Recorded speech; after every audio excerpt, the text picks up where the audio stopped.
മുംബൈ സീരീസിന്റെ trailer series എന്ന രീതിയിൽ ഞങ്ങൾ അവതരിപ്പിക്കുന്നു പൂനെ സീരീസ്. അങ്ങനെ ഞങ്ങൾ ട്രെയിൻ ഇറങ്ങി വരുന്നു. ഫ്രഷ് ആയതിനു ശേഷം അവിടുത്തെ മുംബൈയുടെ ദേശീയ ഭക്ഷണമെന്ന് ഞങ്ങൾക്ക് തോന്നിയ വടാപ്പാവ് തിന്നാൻ പോയി. എവിടെ നോക്കിയാലും വടാപ്പാവ് കടയും വടാപ്പാവ് തിന്നുന്ന ആൾക്കാരും. അങ്ങനെ ഞങ്ങളൊന്ന് ട്രൈ ചെയ്ത് നോക്കി വടാപ്പാവ്. പിന്നെ ഈ ബാഗ് വെക്കാൻ വേണ്ടി ഒരു ക്ലോക്ക് റൂം തപ്പി നടക്കുകയാണ്. ഇവിടെ എങ്ങും ഒരു ക്ലോക്ക് റൂമും ഇല്ല. ഉള്ള ക്ലോക്ക് റൂം ആണെങ്കിൽ ഫില്ലുമാണ്. അപ്പോൾ ഈ കാണുന്ന ബാഗും പിടിച്ചുകൊണ്ട് ഞങ്ങളൊന്ന് ഫുള്ള് നടക്കാൻ. അങ്ങനെ മെട്രോ കയറിയപ്പോഴാണ് ഈ ഒരു കൂട്ടുകാരനെ കാണുന്നത്. ഇങ്ങോട്ട് ചോദിച്ച് വ്ളോഗറാണോ, ഞങ്ങൾ വീഡിയോ എടുക്കുന്നതുകൊണ്ട് ഇങ്ങോട്ട് ചോദിച്ച് വ്ളോഗറാണോ, എന്നെയും കൊണ്ട് വീഡിയോ ആഡ് ചെയ്യും. അങ്ങനെ ഞങ്ങൾ എത്തിപ്പെടുന്നത് ശനിവാർ വാട. മറാഠാസിൻ്റെ ഒരു ലവ് ഹെറിറ്റേജ് അല്ലെങ്കിൽ റെസിഡൻസി ഇതാണ് ഗൂഗിളിൽ കാണിക്കുന്നത്. പക്ഷേ കണ്ടു കഴിഞ്ഞാൽ ഒരു ജയിലിൻ്റെ ഒരു സെറ്റപ്പും.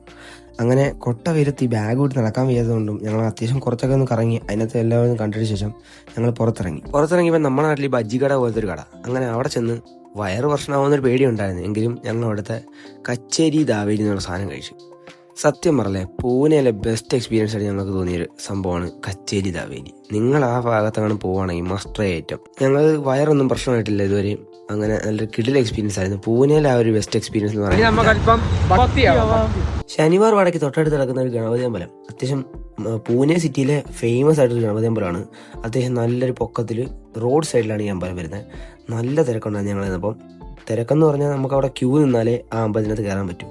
അതുകൊണ്ട് ഞങ്ങൾ പുറത്ത് നിന്നൊക്കെ തൊഴുത് കുറേ സമയം എടുക്കുന്നതുകൊണ്ട് നമ്മൾ അവിടെ ഒന്ന് കറങ്ങി സ്ഥലങ്ങളെല്ലാം കണ്ട് അവിടെ ഒരു പ്രസാദം, ഈ ഒരു സാധനമാണ് അവിടുത്തെ പ്രസാദമായിട്ട് കിട്ടുന്നത്. ആ സാധനം കഴിച്ച് ഞങ്ങൾ അവിടെ നിന്ന് നേരെ അടുത്ത സ്പോട്ടിലേക്ക് പോയി.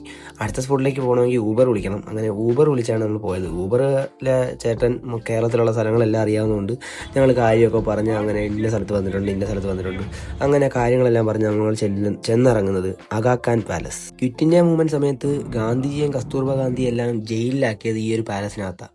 അപ്പം അതും സംബന്ധിച്ച് കുറച്ച് കഥകളും ഈ ഒരു പാലസിനകത്തുണ്ട്. അങ്ങനെ ഞങ്ങൾ അതെല്ലാം കണ്ടതിന് ശേഷം ഞങ്ങൾ നേരെ തിരിച്ച് മുംബൈയിലേക്കുള്ള യാത്രയായി.